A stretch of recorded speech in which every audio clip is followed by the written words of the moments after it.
continuação da nossa última atividade, que era a ação declaratória.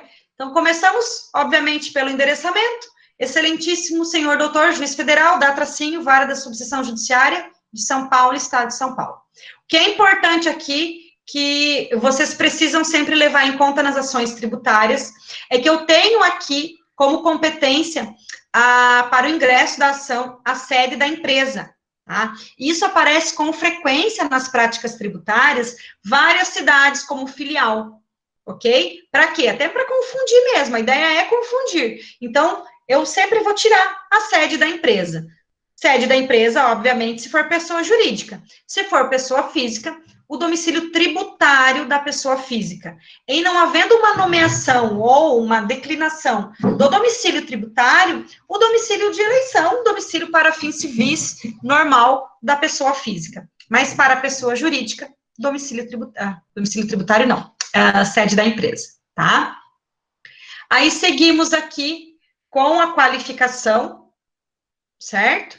Então, a qualificação dela segue a qualificação normal, pelo rito ali do 319, tá? Por meio do seu advogado, devidamente constituído com procuração em anexo, sempre lembrando de fazer esse link, isso vocês estão ninjas nessa qualificação, já estão fazendo há milhões de anos, então eu qualifico, certo? Representado pelo seu advogado, devidamente constituído com procuração em anexo. Eu preciso, então, dessas duas informações obrigatoriamente, tá? Aqui, pessoal, eu vou ter... 319... 300. Então, aqui eu vou ter o fundamento da minha ação no artigo 4º, tá? Inciso 1º, com o artigo 319 e 300 do Código de Processo Civil. Tá? E eu vou, então, propor a minha ação declaratória de inexistência de relação jurídica tributária, acumulado com pedido de antecipação de tutela. Preciso colocar esse nome enorme, ação declaratória de inexistência de relação jurídica tributária, acumulado com pedido de antecipação de tutela? Não, não preciso. Eu preciso, no mínimo, aqui, colocar ação declaratória. Tá? Agora, obrigatoriamente, como vimos lá daí, no decorrer da história, como vimos lá na explicação da aula passada, nos pedidos e no corpo da ação, eu preciso declinar que trata-se de uma ação declaratória de inexistência de relação jurídica tributária, porque é isso que eu quero que seja efetivamente declarado dentro dessa minha relação jurídica tributária, tá? Aí eu vou entrar em face aqui, no caso da União Federal, certo? Da União. Uns trazem União Federal, eu acho feio, eu acho redundante, mas acabei colocando aqui porque é um espelho da própria OAB, ela qualificava como União Federal, tá? Faço a qualificação de acordo com as razões de fato e de direito a seguir expostas. Aí venho dos fatos, sigo aí o breve relato dos fatos. Uma coisa muito positiva, pessoal, é que as ações tributárias, elas são ações extremamente curtas. Não sei se vocês perceberam isso no decorrer da ação de vocês, perceberam isso na hora que estavam fazendo aí a ação de vocês, mas ela é curta. Eu não tenho uma grande divagação na ação tributária, como muitas vezes eu tenho no penal, como muitas vezes eu tenho no direito civil, no próprio direito de família, que são ações extremamente extensas. Então, a ação tributária, ela é muito quadradinha. E isso é uma das positividades da ação tributária no exame da ordem. Ela não inventa muita moda e ela é uma ação que te dá muito fôlego por ser uma ação curta, tá? Ingressamos, então, no nosso direito. Dentro do nosso direito, nós percebemos ali na história que eu tinha uma tributação que ela não era uniforme. Era uma tributação que acabava sendo aplicada de forma diferente entre alguns estados da federação. Então, no caso, nós estudamos ali, em algum momento da vida, no tributário, lá no tributário 1, em limitações ao poder de tributar, o princípio da uniformidade geográfica, onde obrigatoriamente eu preciso, dentro de todo o território nacional, ter uma tributação uniforme. Dentro de todo o estado do Paraná, ter uma tributação uniforme. Dentro de todo o município de Medianeira, ter uma tributação uniforme, tá? Então, a partir do momento em que eu venho cobrando de uma forma indevida, certo? A questão da tributação, eu tenho, então, uma inexistência de relação jurídica tributária, porque está ferindo o princípio da uniformidade geográfica, e essa cobrança, então, ela não é legal. Prof, eu só coloquei do princípio da anterioridade, do princípio da uniformidade geográfica. Está errado, prof, eu só coloquei do princípio da anterioridade, do princípio da uniformidade geográfica. Ah, tu não colocou da não aplicação. Isso, Gabriela? Isso. Não, não está errado, não. Se eu tivesse deixado assim, então, vamos ver se essa seria a situação assim. Princípio da uniformidade geográfica. Perfeito, tá? Não precisa necessariamente colocar, como eu coloquei, da não aplicação do... Isso aqui é mais didático, assim, na hora de explicar para vocês, tá? Mas se colocasse lá só, princípio da anterioridade, princípio da uniformidade, ou nem colocasse esses tópicos, escrevesse direto dentro do direito, também está correto. Não indico, tá? Porque tudo que é mais visualmente fácil de identificar é mais fácil de pontuar. Então, o avaliador, ele olha, ele viu que você levantou a tese da uniformidade geográfica, ele achou o artigo, ele te deu certo. Ele muitas vezes não vai ler o que você escreveu, tá? Isso acontece realmente. Então, eu identifiquei 2 pontos, tese mais fundamentação jurídica, fechou a fatura. Agora, quando o examinador ele precisa ficar caçando as coisas, às vezes você até colocou lá dentro, mas fica difícil dele localizar e acaba sendo até prejudicial na hora da sua própria correção, tá? Então, daí viemos aqui, tá? Coloquei para fins didáticos, porque fica para vocês aqui o princípio da uniformidade geográfica, né, o artigo 151. Então, é vedado à União instituir tributos que não sejam uniformes em todo o território nacional ou que implique distinção, preferência em relação ao Estado. E isso aqui se replica à própria uniformidade geográfica em todos os entes tributantes, com o fisco como um contexto geral. Tá? Então, coloco aqui o artigo violado, tá? Coloco que referido decreto majorou a alíquota apenas para um estado, o que é vedado, em virtude do próprio artigo já referido. Então, menciono que o artigo ele é totalmente inconstitucional, totalmente ilegal a sua aplicação e, consequentemente, a majoração da sua alíquota por meio desse decreto, já que ele não respeitou o princípio da uniformidade geográfica, tá? Da mesma forma, eu sigo com o princípio da anterioridade anual. Com o princípio da anterioridade. O princípio da anterioridade, pessoal, ele se divide, então, eu vou explicar aqui para vocês relembrarem, em 2. Não que vocês não lembrem, mas só para refrescar. O princípio da anterioridade, ele se divide em anterioridade anual e anterioridade nonagesimal. Então, eu venho, aplico a anterioridade anual, volto, aplico 90 dias e passo a valer, passo a cumprir aquela que é mais benéfica para o contribuinte, certo? Dentro da anterioridade anual e nonagesimal, eu tenho um rol de exceções.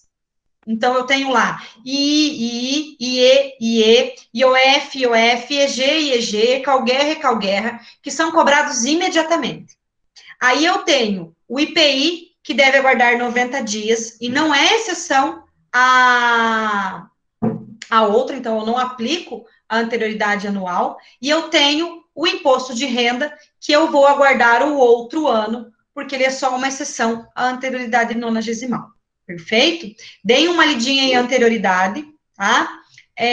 Tudo bem, Rafael, acontece, tá? Eu sei que você fica... Eu controlo aqui, tem pessoal que entra e sai, porque fica realmente caindo a internet, pode ficar tranquilo, tá?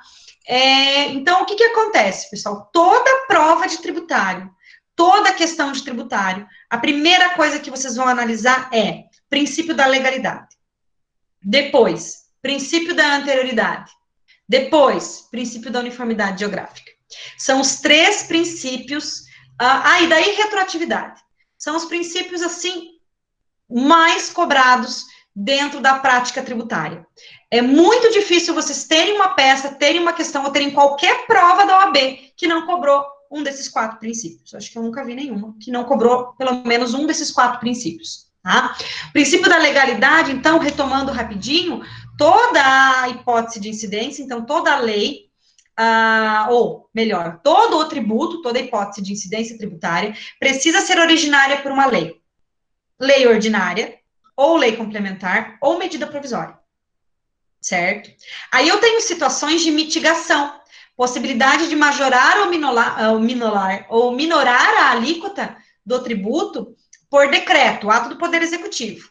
Aí, na mitigação, eu tenho tributos específicos, que no caso são impostos. II, IE, IPI e IOF, que são mitigáveis. Então, esses impostos eu posso majorar ou minorar a alíquota deles por decreto. Todos os outros eu não posso majorar ou minorar por decreto. Aí, o que acontece? Na nossa historinha aqui, eu tenho o IPI. E na mesma historinha, tem a situação que esse IPI, ele foi majorado por decreto, certo? Esse decreto, ele poderia, então, ser válido? Eu estou ferindo o princípio da legalidade? Não, porque ele é, de forma específica, um imposto que pode ser majorado por decreto, tá? Diferente se fosse PVA, diferente se fosse IPTU, ICMS ou outro tributo que não pudesse ser majorado por decreto. Aí nós temos o princípio da anterioridade. Eu preciso, obrigatoriamente, aguardar um lapso temporal desses tributos, para que eu possa fazer, então, a cobrança deles.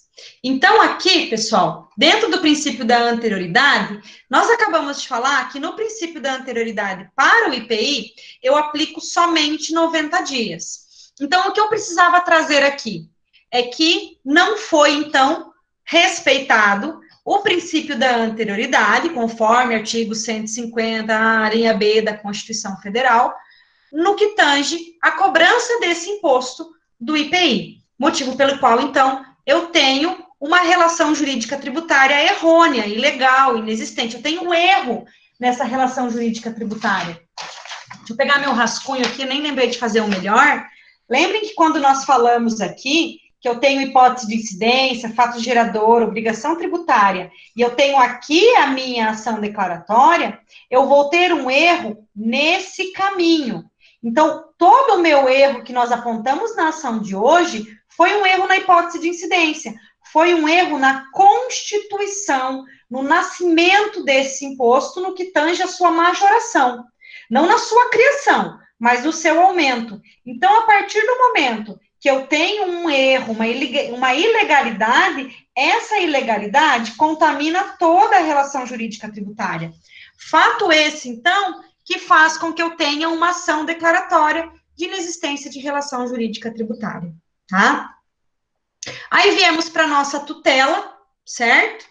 A tutela é sempre a mesma ideia, eu venho, peço, com base no artigo 300 do Código de Processo Civil, a tutela, comprovo os requisitos da minha tutela, verossemelhança do direito alegado, fundado receio de dano irreparável, e fica a dica aqui, sempre nas ações tributárias, sempre nas ações administrativas, basicamente sempre nas ações para fins de OB, a minha tutela terá como verossemelhança do direito alegado, ou fumus boniuris, o artigo da tese.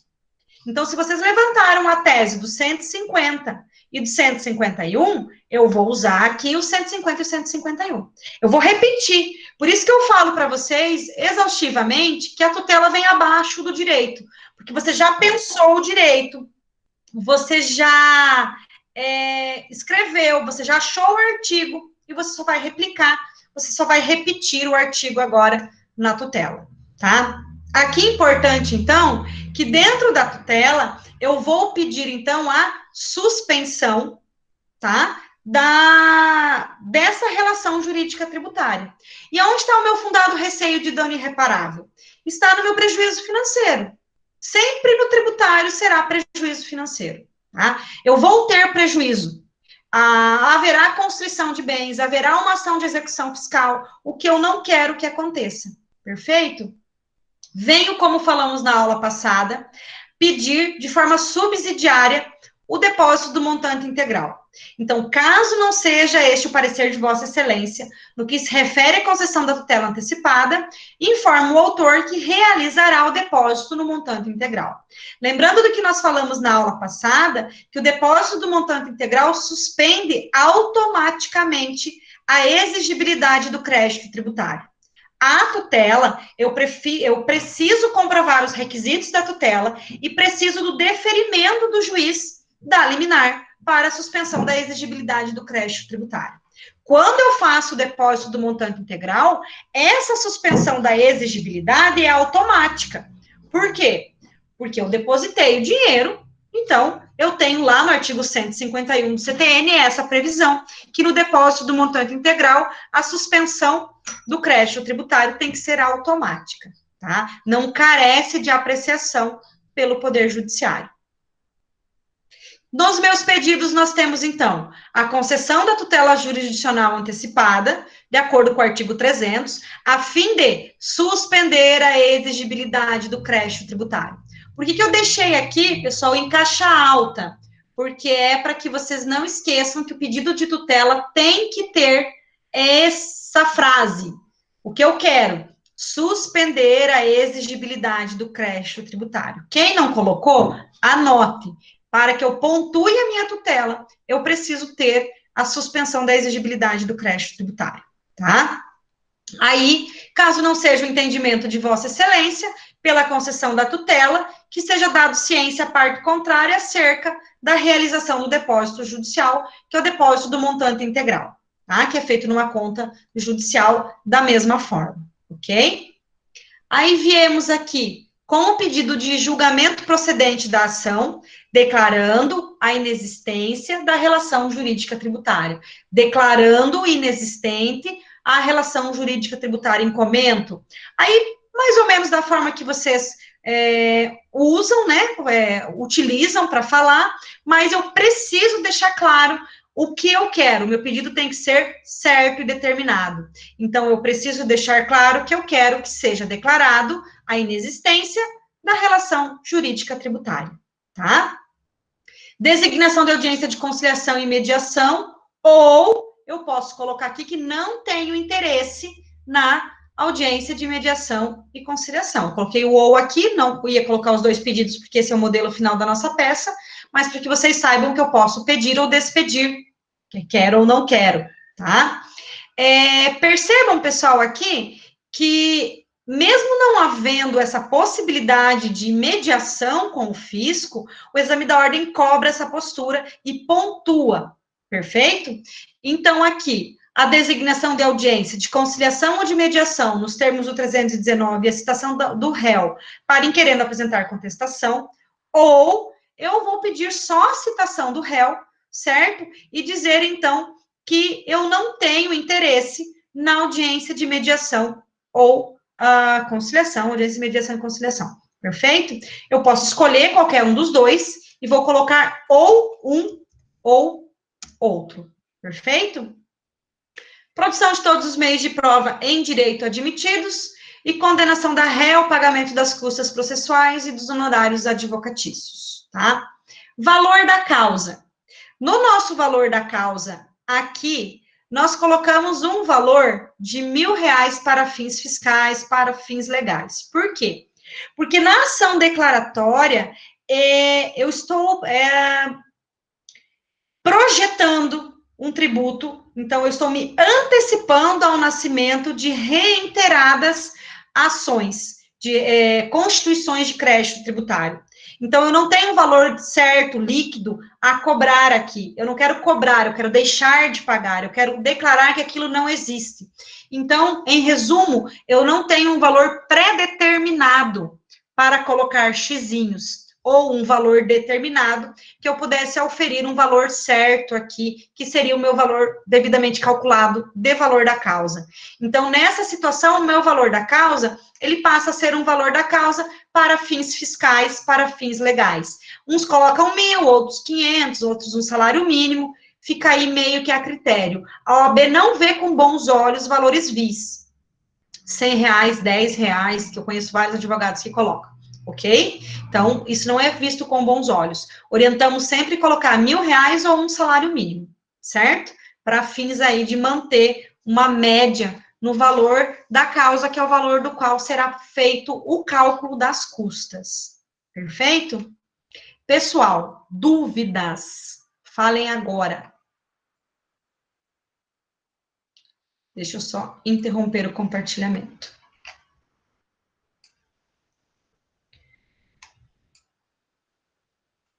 Dúvidas, não dúvidas?